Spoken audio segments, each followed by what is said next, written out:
Alexei Navalny era el opositor más reconocido de Vladimir Putin en Rusia.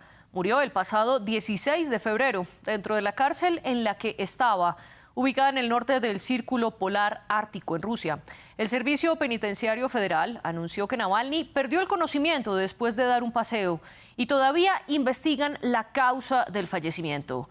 Las autoridades rusas aún tienen el cuerpo de Navalny. Por otro lado, el presidente de Estados Unidos, Joe Biden, dijo explícitamente que Putin era el responsable y la Unión Europea señaló la responsabilidad última y dijo que recaía en el presidente ruso, mientras que el portavoz del Kremlin, Dmitry Peskov, tildó la reacción de los líderes occidentales de inaceptable y absolutamente rabiosa. Por otro lado, la esposa de Navalny, Yulia Navalnaya, estuvo en Bruselas este lunes y ante los ministros de Relaciones Exteriores de la Unión Europea dio un discurso en el que se comprometió a continuar con la lucha política de su difunto esposo. Ramiro Cuellar Verena nos cuenta. La muerte de Alexei Navalny sigue resonando en Europa. Yulia Navalnaya, esposa del opositor ruso que murió en una cárcel del Ártico, fue recibida en Bruselas por los cancilleres de la Unión Europea.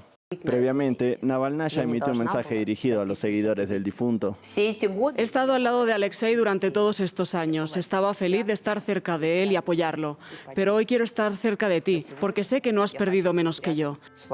Alexei amaba a Rusia más que a nada en el mundo. Amaba a nuestro país, a usted. Creía en nosotros mismos, en nuestra fuerza, en nuestro futuro. Su creencia era tan profunda y sincera que había estado dispuesto a sacrificar su vida por ello. Tendremos suficiente de su enorme amor para continuar con su causa durante el tiempo que sea necesario. El Consejo de Asuntos Exteriores estudia un nuevo paquete de sanciones contra Moscú, el número 13, impulsada por la muerte de Navalny.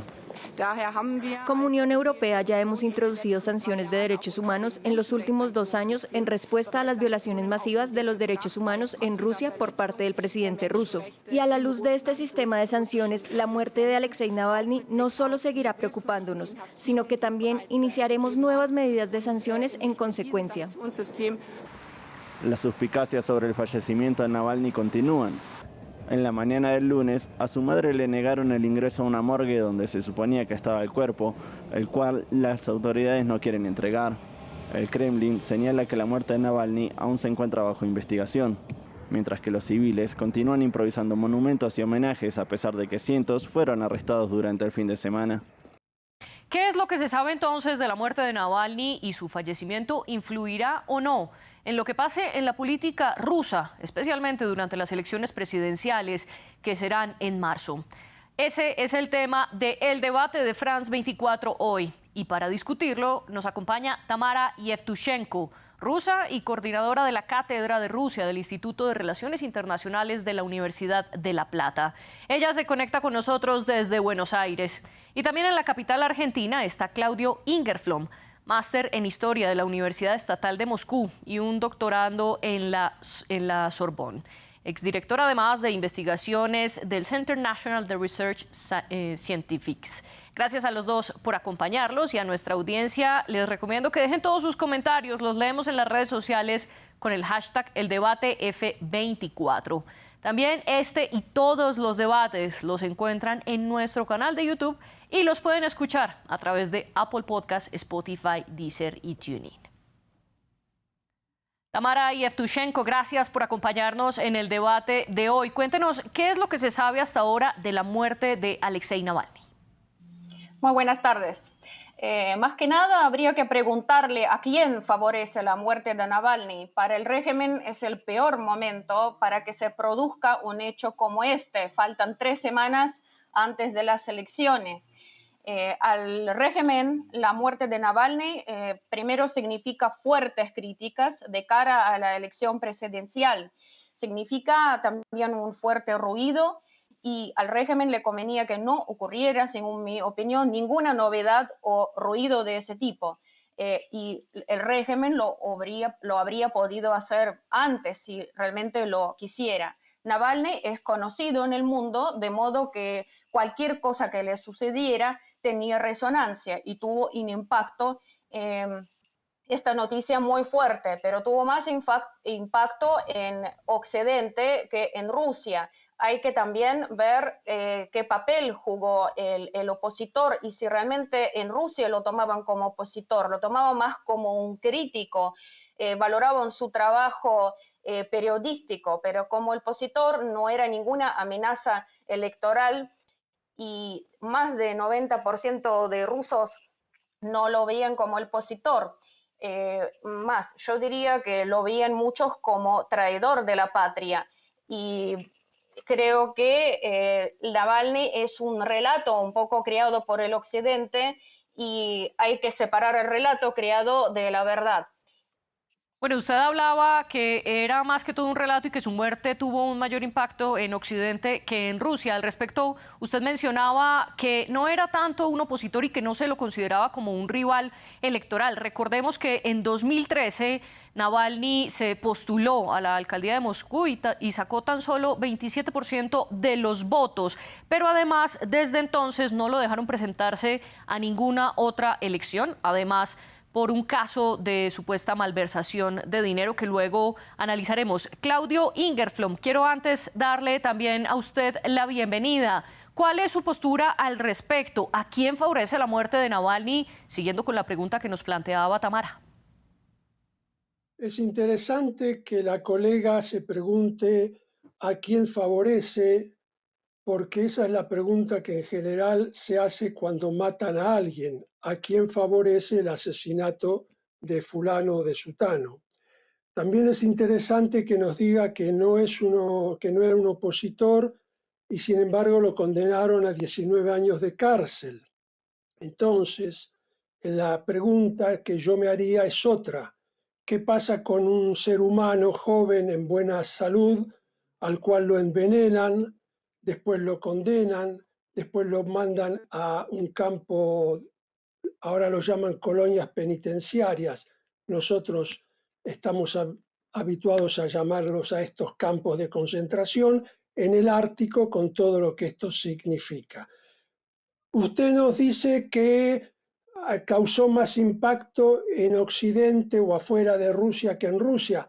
Eso también, usted sabe, me hace acordar que los desaparecidos durante la dictadura argentina causaban más problemas o causaban más impacto, más conmoción afuera que adentro, porque adentro la censura y el control de los medios hacía que muy poca gente sabía que estaban desapareciendo miles de compatriotas.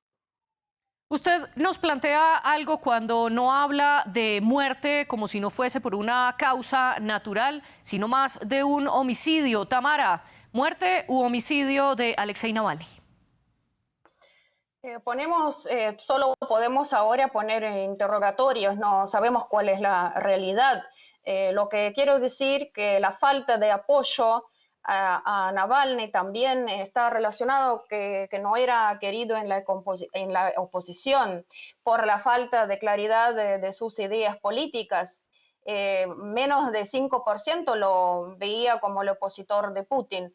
Y además había bastante crítica por el alto contenido xenófobo, por el tema de los musulmanes, que es casi el 40% de la población de Rusia.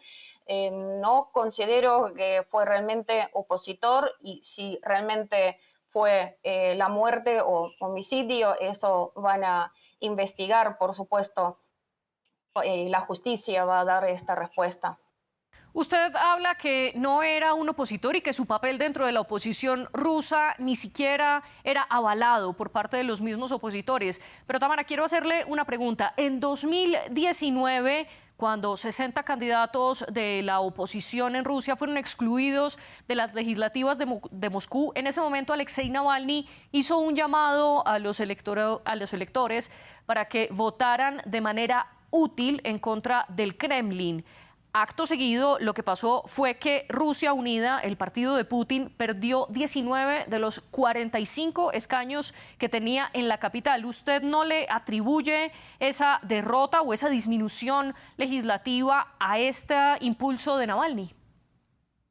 Sinceramente no veo que nunca en el país él tenía popularidad, pero sin ninguna duda que como el crítico fue considerado muy buen periodista como persona, acá no cabe ninguna duda, pero no de ningún modo él podía ser amenaza electoral y competir con el régimen actual. Ni siquiera yo diría que la reacción es fuertísima en la sociedad occidental y impacto fuertísimo dentro de la ciudad, dentro de la sociedad rusa es mucho menos. Yo diría también la población rusa es más apática a lo que sucedió. Y solo unos segmentos de Rusia que sí muestran esta postura y lo ven como el gran opositor. En Rusia, dentro de Rusia, no se consideraba en ningún momento un opositor de Vladimir Putin.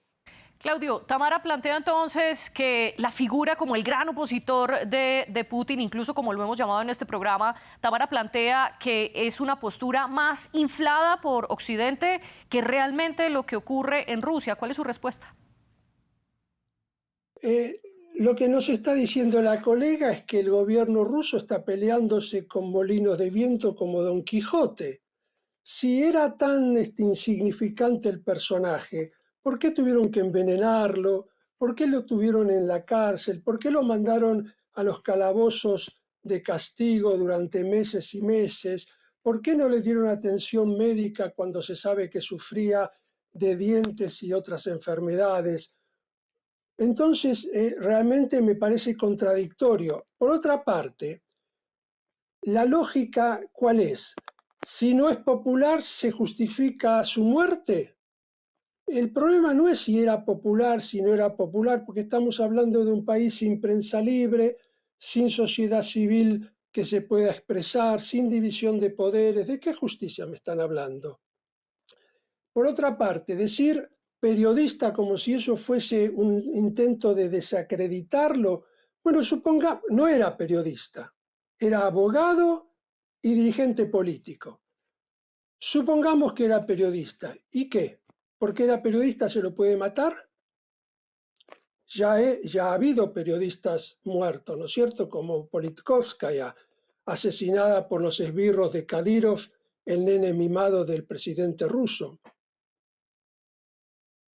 Quiero hacerle una pregunta volviendo sobre el caso del presunto envenenamiento. Recordemos que el 20 de agosto del 2020, cuando el propio Navalny estaba en un vuelo dirigiéndose a Moscú, cayó inconsciente y tuvieron que aterrizar de emergencia y allí fue hospitalizado en cuidados intensivos. Posteriormente lograron sacarlo hasta Alemania y fue en Alemania donde determinaron que había sido envenenado con el agente químico nervioso Novichok, que había sido prohibido o está prohibido. Sin embargo, en ese momento el Kremlin negó que lo había intentado matar y dijo que no había pruebas de ese envenenamiento. Luego de esto, el 17 de enero del 2021, Navalny regresó a Moscú, a unas sabiendas de que allí lo iban a detener. Claudio, ¿por qué vuelve Navalny a Moscú sabiendo que casi que directamente iba a ir a la cárcel, como en efecto ocurrió? Bueno, acá hay dos elementos. El primero es que Navalny y su equipo telefonearon a los presuntos asesinos y se hicieron pasar por jefes de la seguridad. Y uno de ellos, creyendo que hablaba con su jefe, le confesó que había puesto el veneno en los calzoncillos de Navalny en el hotel. Eso es público, salió en YouTube, está La Voz, etcétera, etcétera. Ahora, respondiendo a su pregunta, mire, en Rusia hay una larga tradición desde el siglo XIX en donde la oposición es sobre todo una oposición, no sobre todo, pero muy fuertemente moral. Entonces han decidido, muchos de ellos, desde el siglo XIX, con su comportamiento, mostrar cuál es el camino. Navalny sabía, supongo, perfectamente, porque era un hombre muy inteligente, lo que lo esperaba. Decidió sacrificar su vida para mostrar hasta qué punto iba la ferocidad y la crueldad de quienes lo perseguían. A lo mejor se equivocó y era un poco más optimista y pensó que después de todo lo que había pasado con él no lo iban a tocar. Pero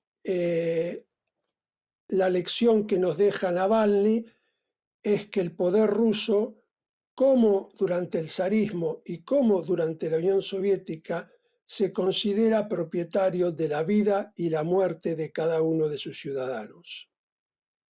Tamara, le traslado una pregunta que hacía Claudio al inicio de su intervención. Si Navalny no era el gran opositor en Rusia, entonces ¿por qué las autoridades lo tenían preso y por qué el caso del presunto envenenamiento? Tenía causas también por la corrupción, como era necesario también investigar este asunto.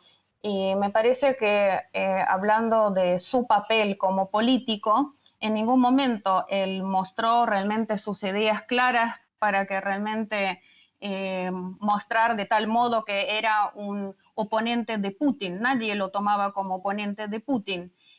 Creo que realmente acá, como Ucrania es un apéndice del gran problema entre Rusia y Occidente, Navalny es un factor importante para demonizar el régimen de Vladimir Putin y hacer un gran impacto justo cuando el Kremlin venía de dos victorias grandes a nivel mediático en Occidente. Es la entrevista de Carlson, que tuvo un gran éxito, y creo que este impacto sobre la muerte o sobre la muerte o homicidio de Navalny va a perjudicar de algún modo la imagen internacional de Putin, y por supuesto esto toca más a la gente por ahí menos formada, los que no saben las causas de Rusia, cómo se desarrolla el país, y realmente se muestra la imagen demonizada del presidente ruso, que no solo invade otro país, sino mata a su propia gente dentro del país. Es creo que el objetivo principal antes de las elecciones, lograr este objetivo, mostrando eso. Pero realmente la muerte de Navalny, independientemente de cómo haya sido, ¿puede afectar las elecciones de marzo, sabiendo que Putin de entrada es el gran favorito, Claudio? No, en absoluto. Pensar que la muerte o el asesinato de Putin, usted sabe que muerte en francés, meurtre, es también una palabra, bueno, ustedes están en France 24, saludos a la colectividad francesa, quiere decir también matar, ¿no es cierto?, asesinar. Bien, el asesinato entonces de Navalny no va a pesar porque además ya se preocuparon por prohibir todas las candidaturas posibles realmente de oposición de gente que estaba todavía en libertad, no sé cuánto tiempo van a quedar en libertad. Y le diría más, no nos asombremos si mañana nos enteramos que Navalny se suicidó. Tamara, le traslado también a usted la pregunta. Primero, ¿qué opina de las posibilidades de que luego digan que se suicidó como lo está planteando Claudio? Y segundo, ¿realmente puede afectar la muerte de Navalny las elecciones de marzo? Yo creo que sinceramente nadie opina que es un suicidio, por supuesto. Por otro lado, no estoy de acuerdo con mi colega, creo que sí hay un impacto, no solo en el occidente, sino en Rusia, porque divide de algún modo la sociedad rusa, es un impacto adentro del país, y divide la sociedad antes de las elecciones. La gente está muy agotada por todo lo que está sucediendo en Ucrania, se siente que la gente ya como no puede superar, son muchos factores negativos, que realmente demonización de Rusia en todos los medios, bloqueos de Rusia en todos lados. Creo que sí, va a afectar antes de las elecciones, pero vuelvo a repetir, no considero que era una amenaza electoral de ningún modo. Eso le podría comprobar cualquier ruso o cualquier extranjero que vive en Rusia. ¿Y qué ha pasado con las marchas y las personas que han salido a manifestarse en las calles de Rusia cuando se conoció la muerte de Navalny y al sábado iban más de 400 detenidos. ¿Cómo explicar este fenómeno, Tamara? Siempre hay marchas y por supuesto que tiene que ser la libertad de expresión. Nadie tampoco puso alguna opresión. Por supuesto que la gente vino para despedirse y creo que, bueno, están investigando qué había pasado y vamos a tener la respuesta sin ninguna duda legal. Pero el opositor no es de ningún modo del régimen actual. Para mí es muy exagerado y es realmente un mito de la figura de Navalny como opositor político que puede llegar al poder. Es una figura convenía, por supuesto, al Occidente en el caso si llegaba al poder, porque es lo contrario de lo que representa el régimen de hoy, que también está orientado ya hacia, por ahí, Asia y no Europa, que tenía también vistas muy occidentales, luchaba por los derechos de la humanidad, sí, por supuesto, pero de todos modos no era de ningún modo opositor real que podía representar un peligro para Vladimir Putin para ser reelecto en estas elecciones que vamos a tener en 3 semanas. Claudio, vuelvo ahora con usted. ¿Qué opina de lo que ha ocurrido durante las manifestaciones? Y en esa misma línea que hablaba Tamara de que Occidente respaldaba a Navalny, ¿qué puede pasar ahora con la figura de su esposa Yulia Navalnaya? Mire, yo creo que primero habría que llamar al queso queso, al pan pan, y le invita a la colega a no decir afecta a la sociedad todo lo que está pasando en Ucrania. Diga la guerra. Yo sé que está prohibido en Rusia, pero usted está en un país acá donde puede decirlo y no le va a pasar nada. Diga la invasión rusa a Ucrania y la guerra con Ucrania. Le aseguro que no le va a pasar nada en este país, a diferencia de Rusia, donde usted puede ser condenada a 14 años de cárcel si dice eso. Lo del suicidio que dije antes era irónico, quiero decir, no es que yo piense que se suicidó, es que puede ser la versión oficial, no la excluyo. Bien, es una catástrofe la muerte de Navalny, porque era un personaje con mucho carisma, porque había logrado aglutinar a una parte de la oposición, un hombre muy valiente. Es cierto lo que dice la colega, que en su momento, hace muchos años, tuvo propósitos lindando con el racismo, en todo caso inaceptables. Tuvo la valentía después de decir me equivoqué, pido disculpas. En Rusia no hay escuela política. Es como si se le pide a un esquimal que vaya a jugar de golpe al fútbol y nunca vio una pelota. Entonces esta es una generación, la de Navalny, que aprendió en la calle los rudimentos de la política y se equivoca, como todos nosotros nos equivocamos en algún momento en la vida. No todos tienen la valentía después de decir me equivoqué, pido perdón. Navalny, no veo quién pueda ser hoy reemplazar a Navalny, porque los que podrían reemplazarlo están en la cárcel, como Karamurza, que fue condenado a 25 años de cárcel, 25 años de campo, o están en el exilio o están en las cárceles esperando las condenas. Así que en este sentido, sí, favorece mucho al régimen el haber descabezado la dirección de la oposición, o de una gran parte de la oposición. Claudio, ¿y usted cree Agregaría más. ¿Usted cree que Perdón. Yulia Navalnaya pueda tomar esas riendas y convertirse en una figura opositora en Rusia? Mire, Yulia Navalnaya vive en el extranjero. Hay precedentes. Herzen, el gran combatiente contra el despotismo zarista, también vivía en el extranjero y desde allí influenció mucho la lucha contra el zarismo. Pero es muy difícil. Usted no puede organizar, encabezar y llevar a cabo. una lucha viviendo afuera. Pero el problema central no es ese.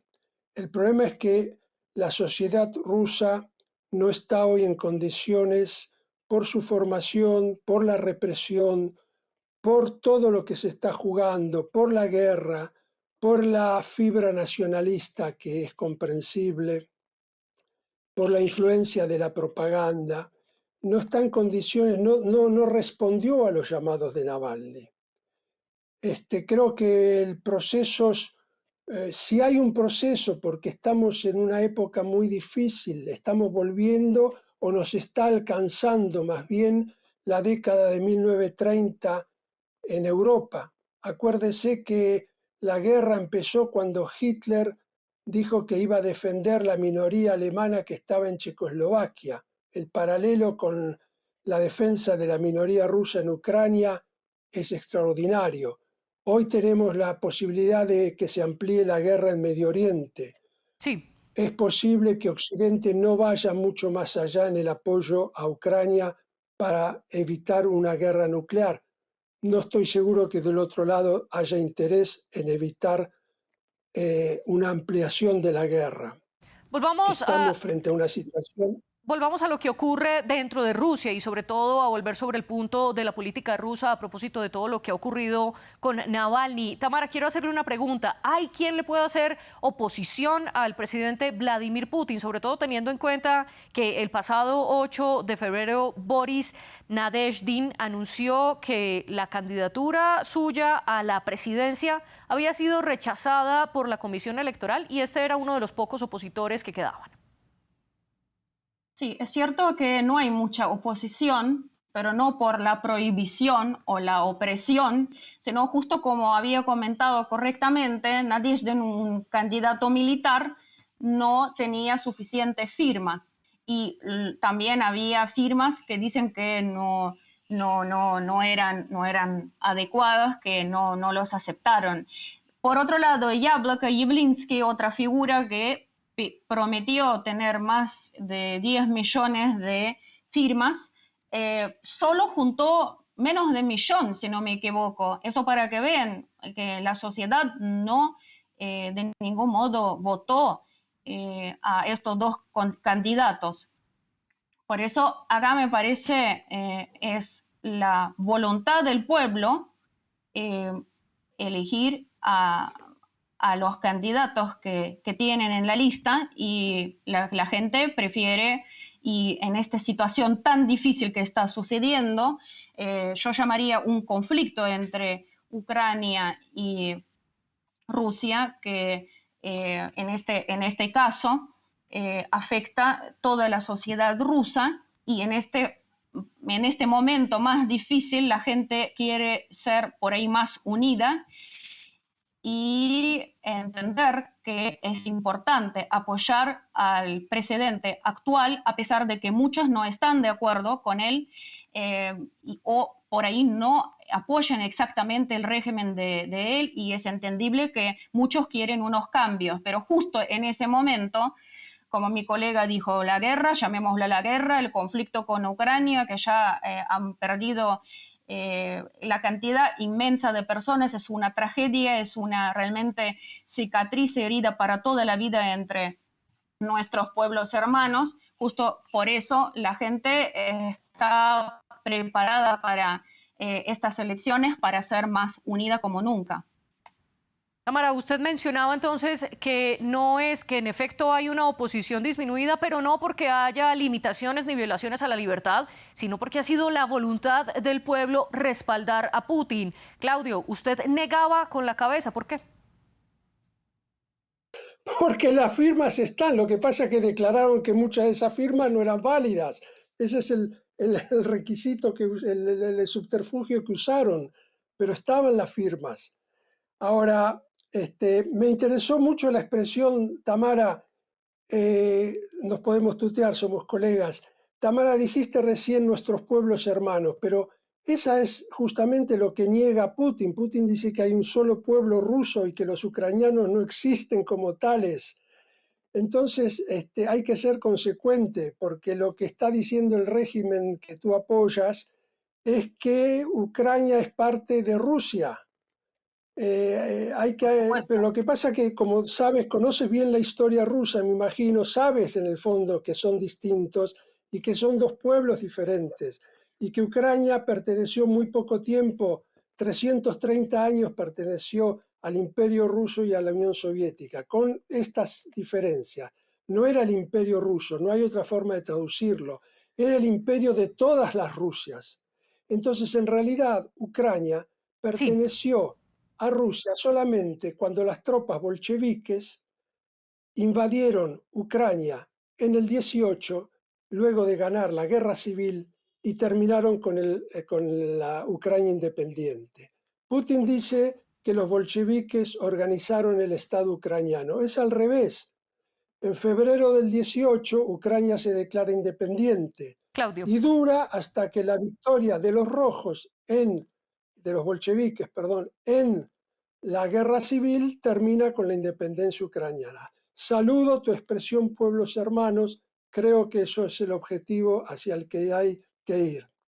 Dos pueblos hermanos se respetan, como nosotros con los chilenos, con los uruguayos, con los Claudio. colombianos, etcétera.